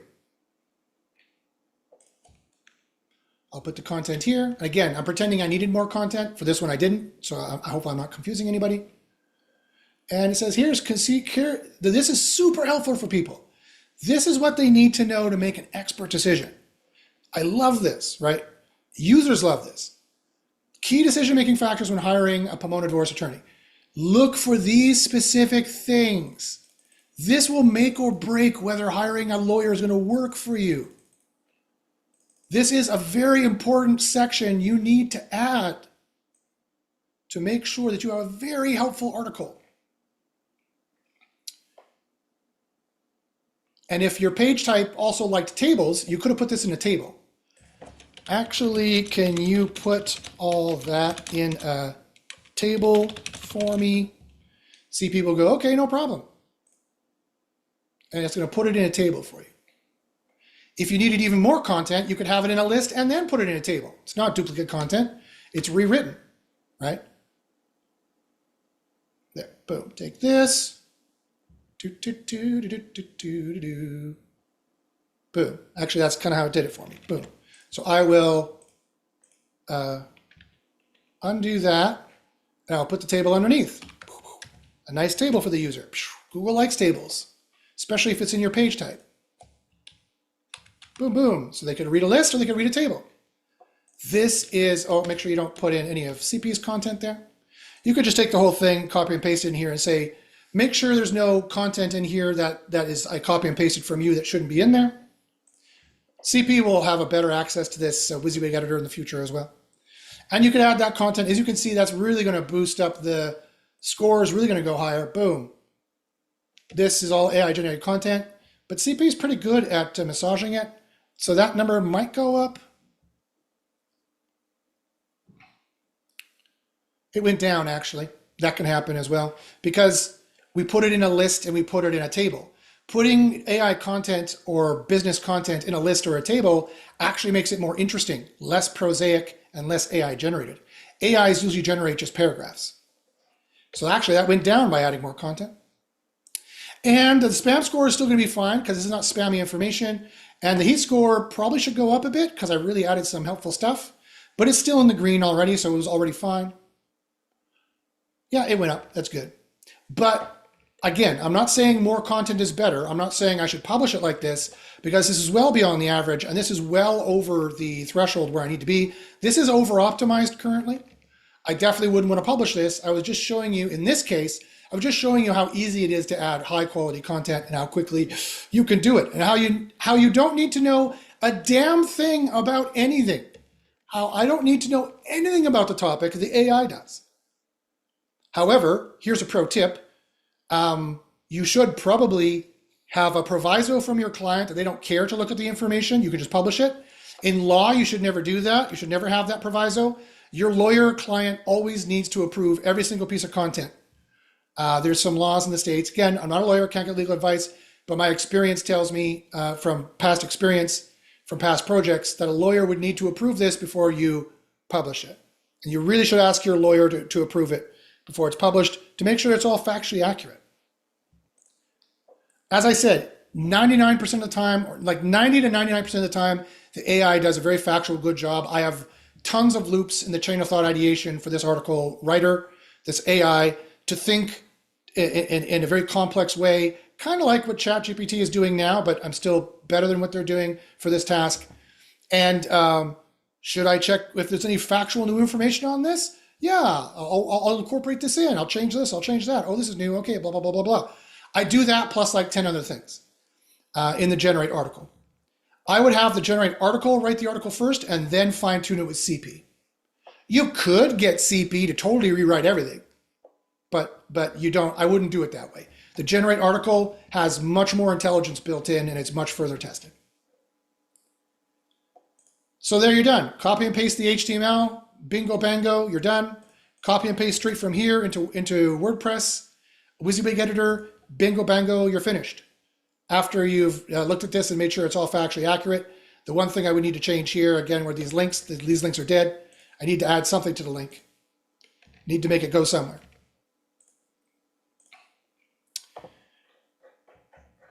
And oh yeah, there was also these fake attorneys you would need, of course, to replace with your real attorneys. Have we scientifically, academically speaking, I'm not saying you should do this, but have we posted these articles just flat, no matter what fake testimonials were in them that the AI made up? And did they work? Yeah, they ranked within 48 hours. But should you do that? No. You should, of course, have true, factual, above board information. All right, guys, so there you go. That's how you blow away on-page SEO with SEO Copilot. It works very quickly. And you can do this very, very quick. I could build another 5 pages, another 4 pages today, easy. And still have time to go home for cornflakes, as Brian Cox said in the seminal 1980s movie, Total Recall. One of Arnold Schwarzenegger's best movies, if you've never seen it, for sure. But I hope you don't mind Woman with 3 boobs. It's the 80s. There's some TNA. Okay. Anyone have any questions? What questions do you guys have? Ask me any SEO questions at all. I'm more than happy to help you guys out. Oh, as promised, let me do what I said I was going to do.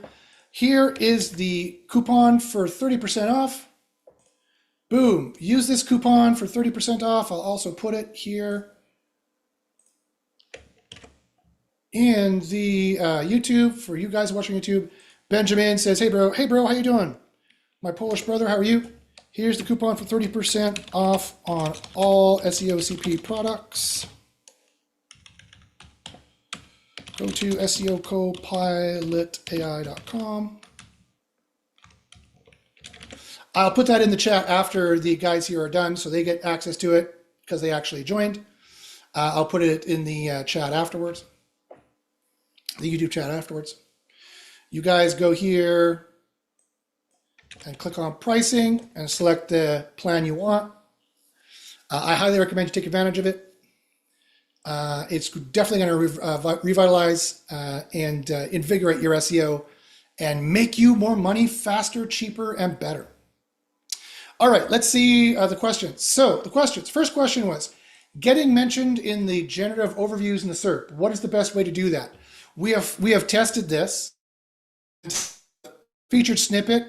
Snippet Brain used to do the featured snippet. Now Snippet Brain has been updated with the generative overview. That's what you're talking about. It has the same kind of idea. We've gotten these featured snippets in SEO Copilot. You need to have a relevant content. You need to rank really well, and you need to answer the question really well. That's exactly what SEO Copilot does for you. So use SEO Copilot, and you should be snagging more and more generative overviews. The next question is, I would like to know more info on strategy and a full set of keywords and articles. Do you do clustering with keyword discovery by SEO Copilot? So I just showed you how to do that. The only thing there is clustering. Do you guys do clustering? The answer is no. We don't do clustering. Well, that's not totally true. I just answered this question on AppSumo. Let me go here to AppSumo. Let me go here. Let me go to questions. Let me do cluster. I just answered this question here. So go here and you can get your answer. The short answer is, in terms of the content relevance that keyword clustering gives you and better aligning with user intent, yes, we do that out of the box. However, when it comes to clustering a single page to rank for multiple search queries, this is not a good strategy for SEO. This is another one of those rumors that you don't want to follow. The more search queries you try to make a single page rank for, the worse it will perform across all of them. You need to pool your score, right? I'm not showing my screen, hold on. You need to pool your score. So if this semantic score is weak for 6 different queries, it's not going to rank for any of them. You need to have green scores for each single one. One EMQ, one page. That's how optimal SEO works. That's how professionals do SEO. The clustering is kind of like this blogging thing that happened, that they're like, I really don't know how to do SEO and I don't have the time to write 20 pages. I'm going to write 1 page and try to rank for 20 things. And it does not work. Statistically, it is inefficient. You'll be beaten. It does not work. Thanks, Nick. Yeah, I rethought of it. So I hope that makes sense. But yes, all the good things about keyword clustering, I showed you how to do them today. I'm not sure if we can go over a local SEO example, but I'm working on a local sushi hibachi restaurant to rank. Same thing as anything else. It's no different than any other site and no different than any other local thing that I showed you. I don't know if posting a lot of blog posts is the best approach. Posting a lot of blog posts, no, is not the best approach. Posting a lot of keywords that were the easiest to rank for in your particular niche, yes, is the best approach, as I said. Here's my rant on blogs. That's another lazyism that SEO has gotten into, that they think blogging is the way to win at SEO. It's partially correct, but it's like 10% correct, but 90% incorrect.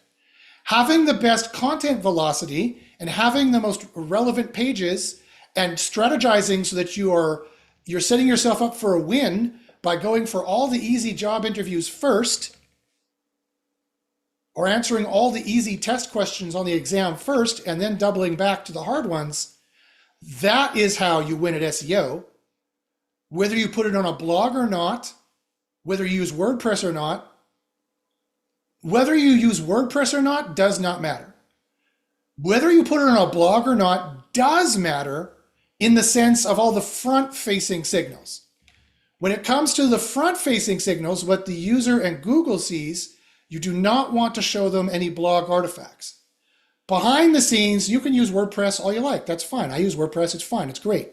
But it's a stripped down version of WordPress that doesn't stuff in all the little squirrel shit into your HTML that's going to show Google that you're just another WordPress installation like every other spammy site with a blog role and a category and tags. You don't want to do any of those things, is what you don't want to do.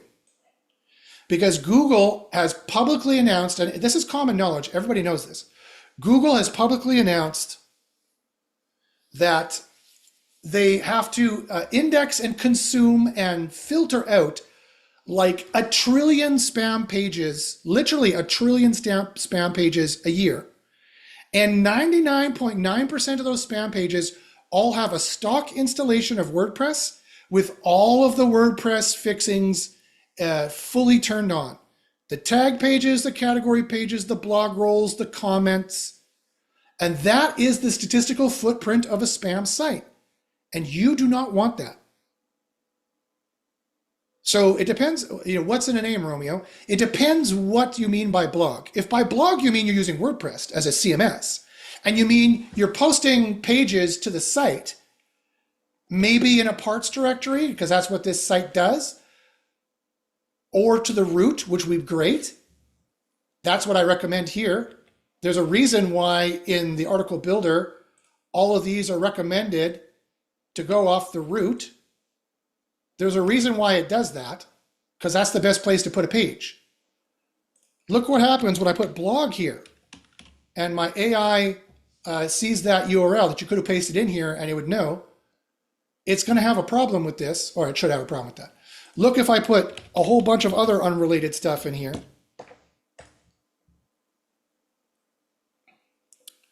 It should have a problem with this. If it doesn't, yeah, it's going to have a problem with that. It's too long, has extraneous and unrelated directories. That does not help you rank. This just makes you look like another spam site. So you already have another check mark against you in SpamBrain's black book of guessing, is this site another spam site I need to remove from the SERP? So does that make sense? Whoever asked that question, let me know if that makes sense.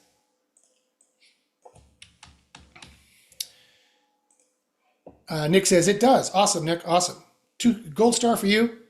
Where's a gold star? Boom, gold star for you. I gave you a gold star in the chat. Yay. Okay, at SEO Copilot pricing range, lower plan says 1,000 keyword difficulty credits. It's about 12 keyword discovery reports. The best strategy to make the best out of these 1,000 credits for 8 to 12 reports.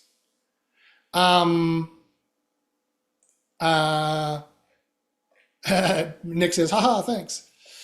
Yeah, so as far as I know, in the subscription here, various things are going on. Things are happening. As far as I know, the programmers are working on the system. That's why these errors are popping up. In the niche research tool, you get you should have 2,000 credits or 25 reports, I believe. If AppSumo only gives you 1,000, then that's fine. Then you get around those 12 pages. So what's the best way to use that? Sparingly, judiciously. It's hard for me to answer in exactly the way that I mentioned. Basically, you're just trying to find, you won't be able to find a lot of difficulties. And so 80% of why this tool is great, you won't be using. Again, I don't want to, this is difficult for me to answer. We love our AppSumo customers, and we want our AppSumo customers to succeed just like everybody else. But it is only an introductory, get your feet wet version of the software. Do I think for a second that you can be a full-time SEO and get by on just the AppSumo 1,000 difficulty credits and 12 pages per month? The answer is no, not at all. And a full professional SEO should be able to afford our very, very reasonable pricing. Quite frankly, if you can't afford these prices, then there's something, I'm sorry, I don't mean to sound rude, but there's something very seriously wrong with your business plan if you cannot afford these prices, right? And you might be like, Josh, I can't afford them for now, but I'll move up. Okay, fine, great, no problem, I get it. But if you can't afford these prices as an SEO, then you've done something seriously wrong somewhere else. Either it's too late in SEO to get into the game for you in that niche, or basically you need to find a better niche, quite frankly. So, we're trying to be all things to all people, and we're trying to give pricing that will get people's foot in the door. But when I say this is for one tiny site, I mean one tiny site. And when I say for the hobbyist, I mean a hobbyist. You're not really a professional at this level. And I don't expect you to have any professional wins at this level. I argued with my ex-business partner that we should even offer any of this, or even go on AppSumo to begin with. Because people might have the mistaken impression that if you buy the AppSumo LTD, that you could do all the SEO you wanted unlimitedly and you would succeed for sure. You might succeed, but does it have the full support I think you need, like starting here, to be able to build up the pages you need to be able to do? No, certainly not. And if you put my boots to the fire and ask me, with my 30 years business experience, my 25 years SEO experience, my experience as a CEO of numerous companies, my master's degree and my PhD in teaching business. I also taught business courses, and I have since the mid-90s. Businesses cost money to run. If you can't afford this, you don't have the money to run the business, period. These prices are so low that if you couldn't afford these, or you can't afford a higher tiered access, this is just to get your feet in the door. I don't, and for the rare 1% of the time when you're in a local niche where a site with like 10 pages might do you, or like a site that has 100 pages and you build that up over 10 months might work for you, fine. I'm happy to help those people along, and I want everyone to succeed. I really do. But some people in AppSumo seem to think that the LTD will be enough to do everything you need to do. It probably won't be. So the question is kind of moot. You have to be really, really good at choosing your niche, which is exactly what I told people to do. You need to go into keyword discovery, and you need to find the niches that are easiest to rank for, that make the most money.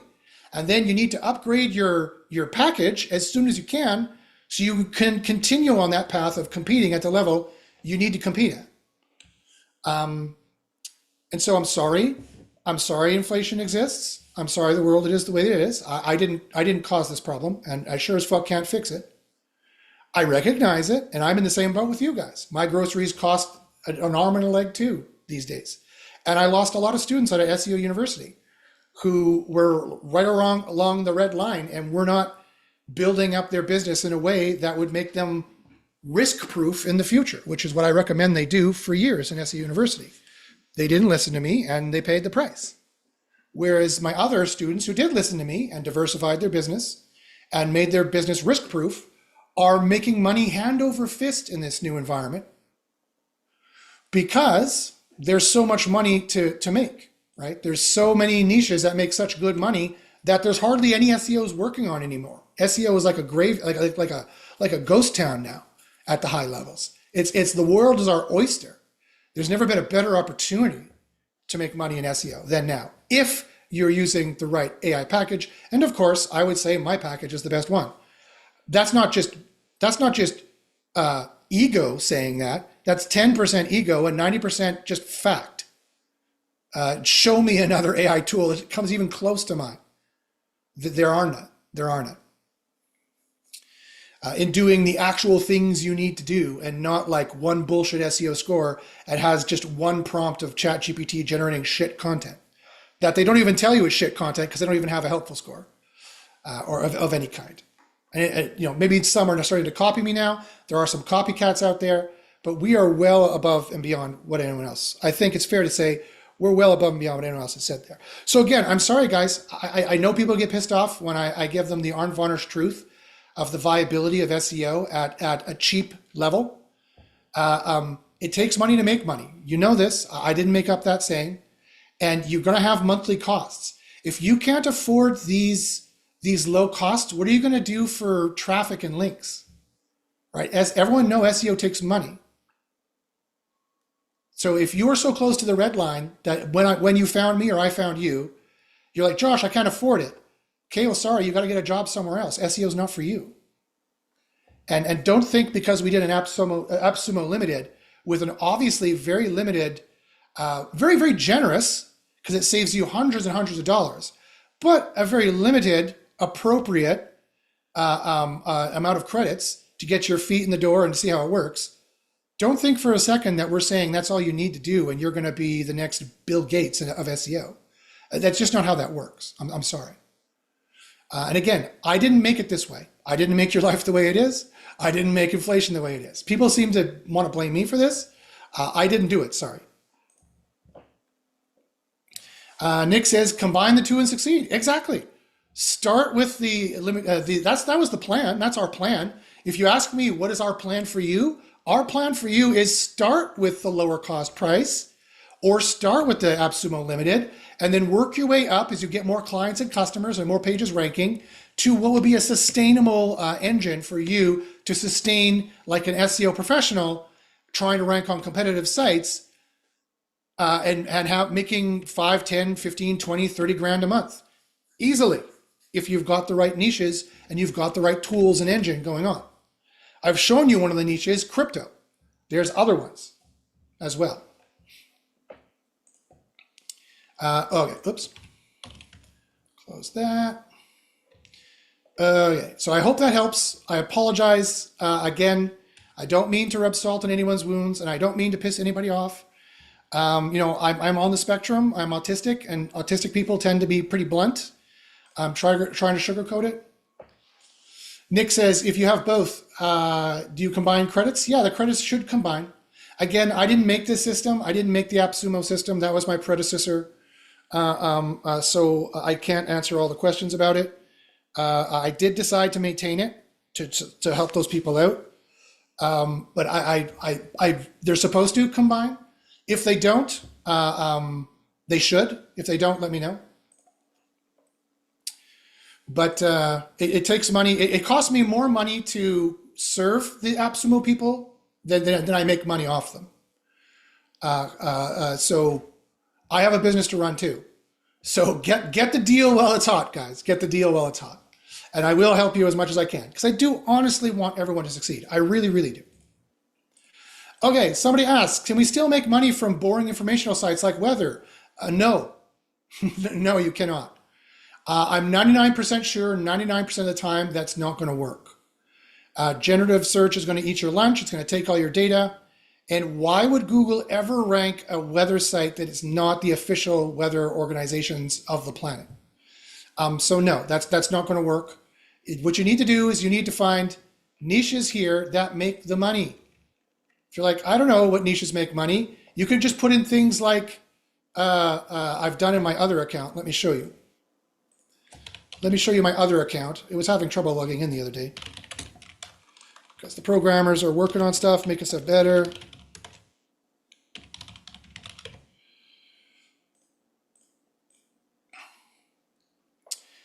In here, I did things like, you can see here,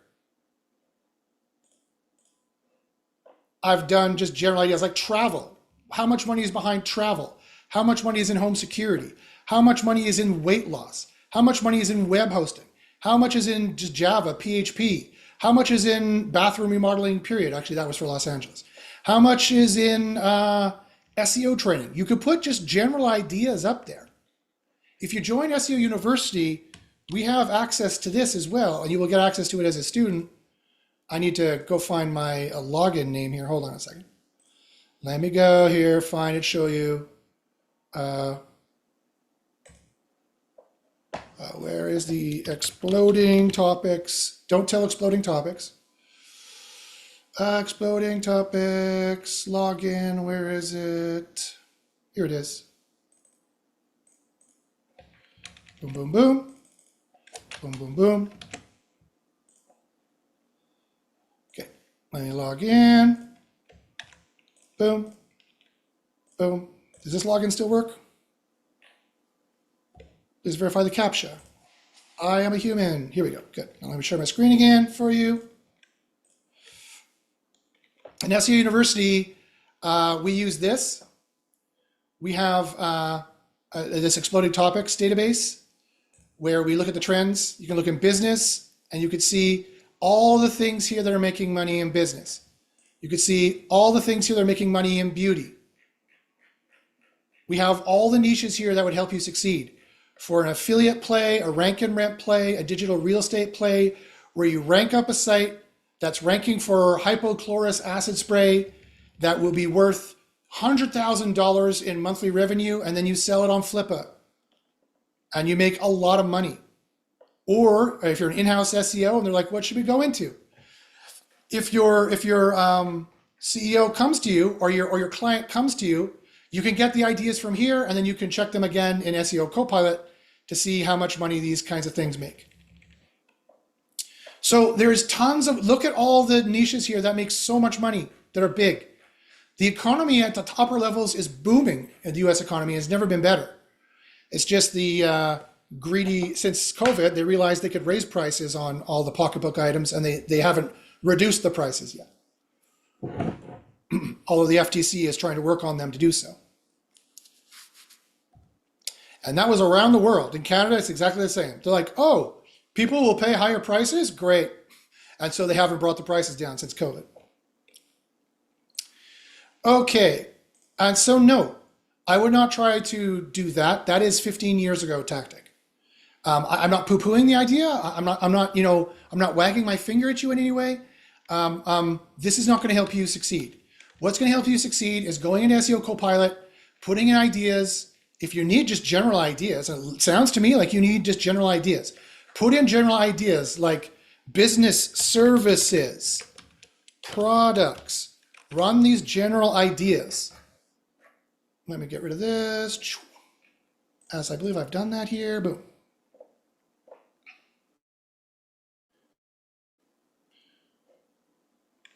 Services, boom. IT services, tax services, financial services. You see how I just plugged these in here? Beauty products, food products. It will tell you how much money it makes and how tough it generally is. And you can literally make or break your daily living and your lifestyle and your business by these decisions. If you're like, Josh, I don't even know what to type in. Fine. Go to exploding topics and just look at the trends database. What are the trending products in here? Okay, these are the trending products. Okay, I guess I should be an affiliate and do some of these if you have no other ideas. I guarantee you all of these trending products have affiliate companies. I've made hundreds of thousands of dollars in affiliate marketing before. My one pro tip I will give you there, although this is by no means the only way to make money off these niches, you could do rank and rent and you could do digital real estate as well. And you could try to do affiliate stuff. You can do all the above. Call the affiliate company up, call their affiliate manager and ask them, What products are coming up? What products are going to be hot? I want to be your best affiliate. Give me the information. I used to work for Cell Health. I know they're honest guys. Not Cell Health Plan, Cell Health affiliate. I used to work for these guys. I was their SEO team lead for a very long time. Call them up on the phone, ask to speak with their affiliate manager, whoever it is now. This dude apparently. He was the affiliate manager when I worked there. Call and ask to talk to Bruce. He's still the director of marketing. He was when I was there as well. He was my boss. Call and ask to talk to Mike and say, Josh sent me. He says you guys are the best. He says you treat your affiliates well, and they do. What's your products? I want to make a lot of money with you guys. What's your new products? What's hot? What's selling? I guarantee you, they're not going to jerk you around. If you have commissions, they will pay you out. This is true. This is a true statement. Okay. And last question I see here. It's a good practice to write the 5 articles per day. It is. Then use AI to bulk translate them into 10 different languages and just upload for French, German, etc., without giving much attention to the keywording, since we don't want to dominate the language anyway. That's a great question. It's not going to help you for ranking anything in English that I know of. And based on all the scientific testing that I've done, I don't think it's going to help you rank for English, but it is going to help you rank for those other languages, theoretically. Why are you asking this? Is it because someone somewhere is saying this will actually help you rank?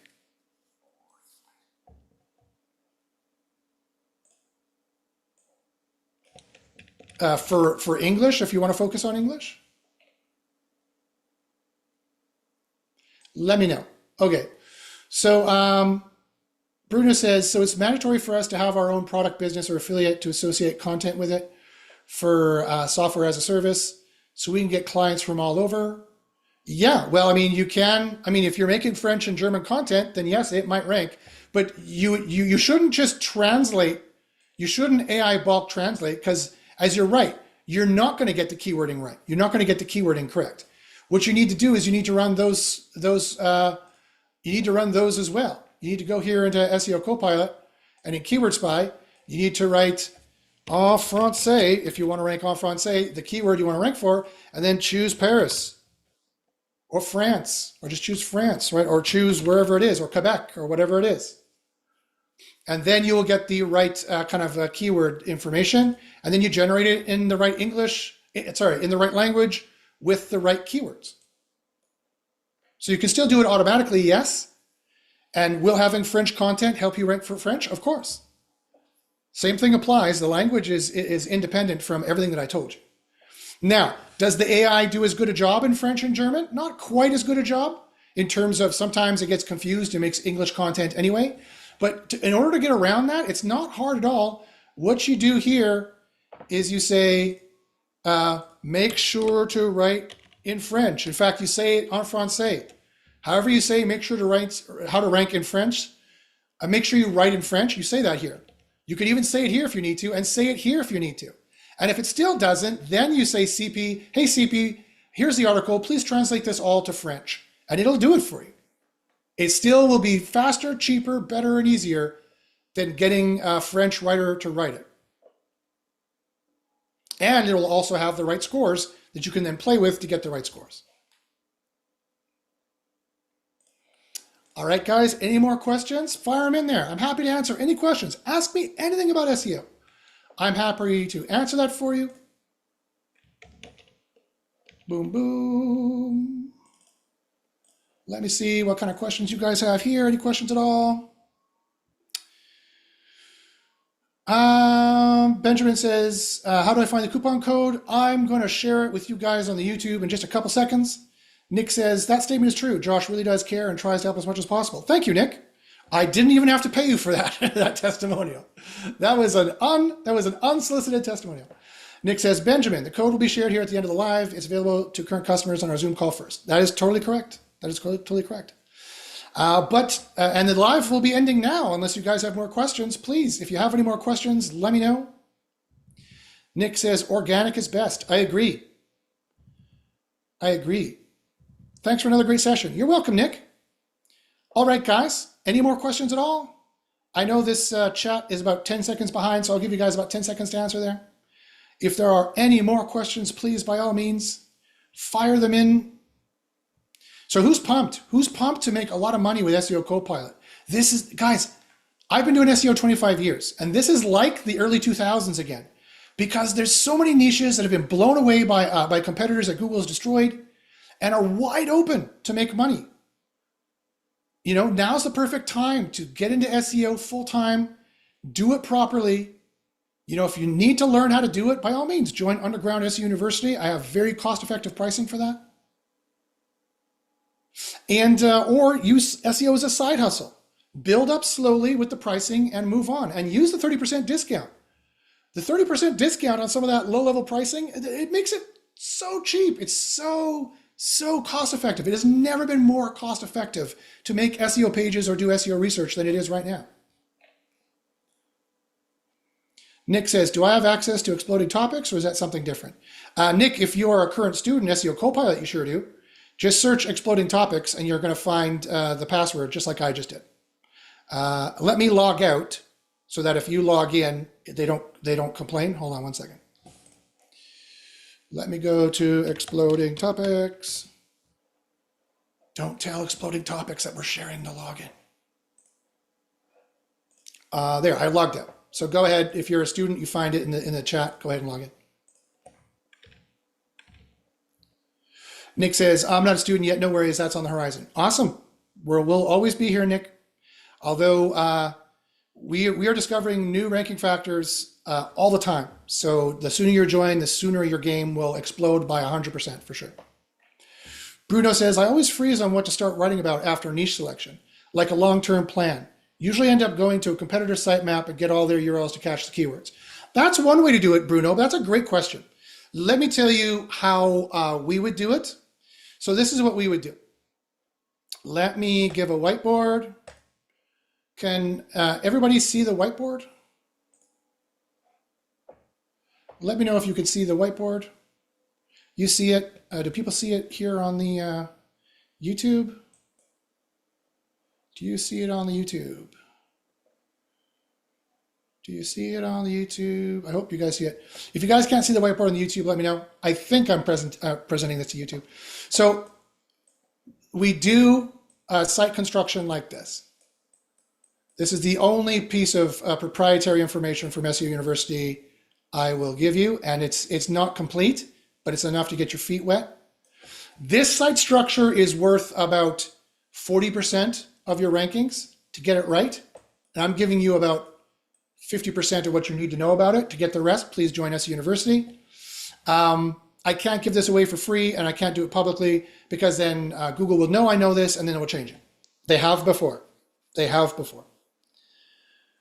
So this is your index page, and this is a topical cluster, and it's one topical cluster in which all pages here link to each other.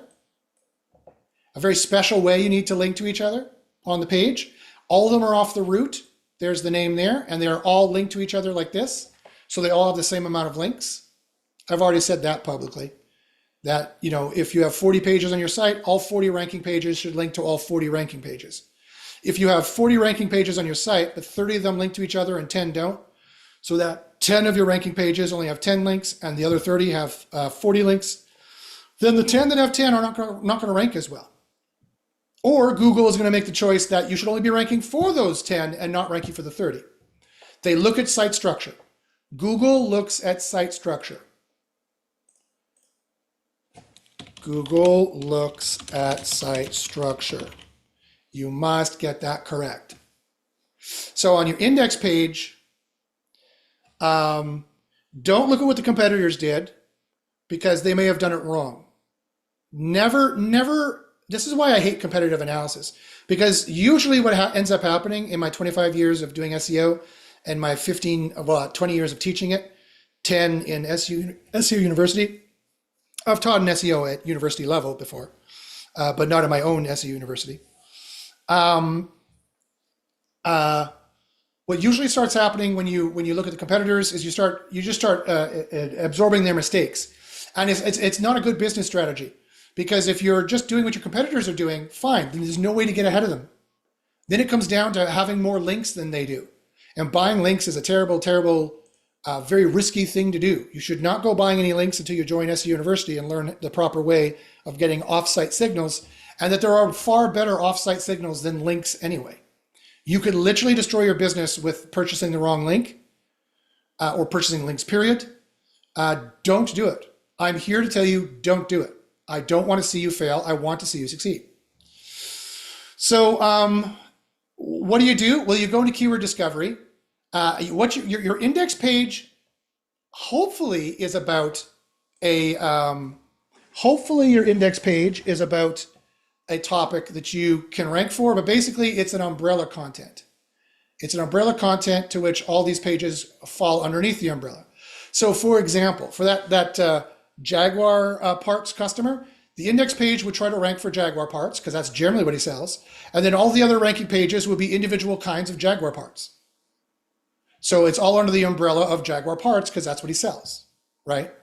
Or for that customer who does contracting, it would be, he does Roseville, California, places like that, which I believe are close to the mountains in California. I believe, I'm not sure. I'm not even American, never mind Californian. So if this is California and this is his area here, and that's called Central California, then it would be contractor Central California would be the general thing. Whether or not anyone is searching this, it doesn't matter. That would be the general umbrella. And then all, in terms of a knowledge graph, KG, which is important, and Google does track. They do NLP and they do a knowledge graph. They just don't do it for on-page ranking. They do it only for detecting entities to stuff into the knowledge graph. Google's like, okay, I get it. This is about contracting in Central California. And then these would be all individual subtopics under that they're trying to rank for. Even better if I can make the index page an overarching umbrella topic, and it's a real EMQ that they want to rank for as well, because why have a spare page that's inefficient? If I can make every page you build should rank, except for the about us, except for the contact us, the mission statement, pages like that are business proof pages, biz proof. You do have to have those and know those aren't going to rank. But there's a very special way you need to do these, a very special way you need to link to these to get the full effect out of it. Again, email me about SEO University. I have huge discounts. I can save you thousands of dollars if you're a already existing SEO Copilot customer.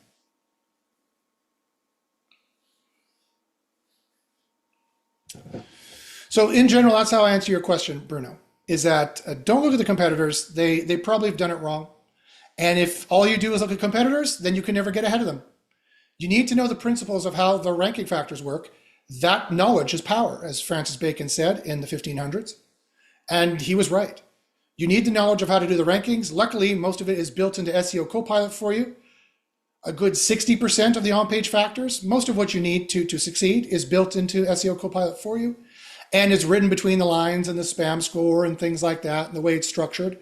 Josh structured it a certain way because he didn't want to hurt anybody. So he tries to make sure the tool doesn't hurt anyone.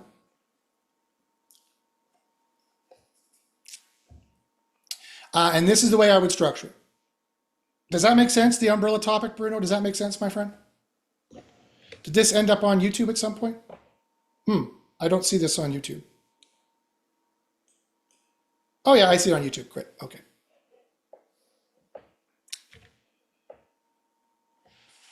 Bruno says yes. Awesome. All right, thanks guys. All right, well that's where I'll leave it there.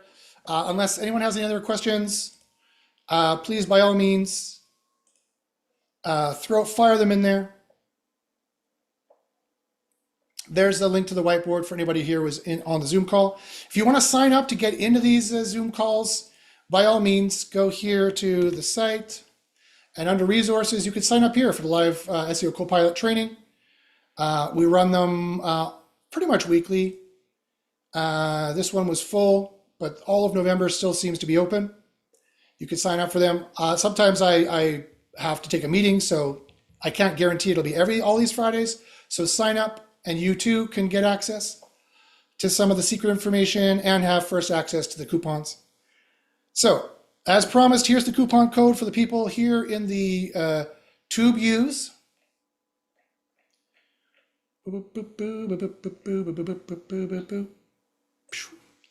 Here's the 30% off for the Y2 viewers. Go here, and you go here to SEO Copilot, pricing. I get the link for you. Boom, boom, boom. And boom. There you go. There's still some of these, I believe, so you should be able to use it, but use it quick because there's a limited number. I'm still doing introductory pricing, trying to get coupons, people coming to the system, but those coupons will go away, guys. They will not last forever. So if you want to use them, I'd use them now. All right, guys, so thanks very much for listening. Thanks for watching. There's never been a better time to do SEO. I hope you see the exciting times ahead, and I hope your mouth is salivating with the kind of SEO you can do and the great time that we're in it doing SEO. If you have any questions at all, email me at joshbashinsky@gmail.com. Nick says, thanks again, Josh. Catch you on the next one. My pleasure, Nick. My pleasure, guys. If you have any questions at all, email me at joshbashinsky@gmail.com. Hey, maybe I should let you know what that is. It's joshbashinsky@gmail.com for any questions. There you go. Email me there, and I'd be more than happy to answer any questions for you. And otherwise, good luck in the SERPs, guys. Keep on trying. SEO can win, and you can succeed, and you will succeed. I want to see all your wins. Email me all your successes. Many students do. Many people do. We have a whole list of them in the group in SEO University if you want to see them. You can also see them at bit.ly/SEO proof. That's bit.ly/SEO proof. The proof that we know what we're talking about when it comes to SEO. Let me put that in the YouTube as well. I'm good at teaching SEO, bad at marketing. So I'm not good at promoting myself.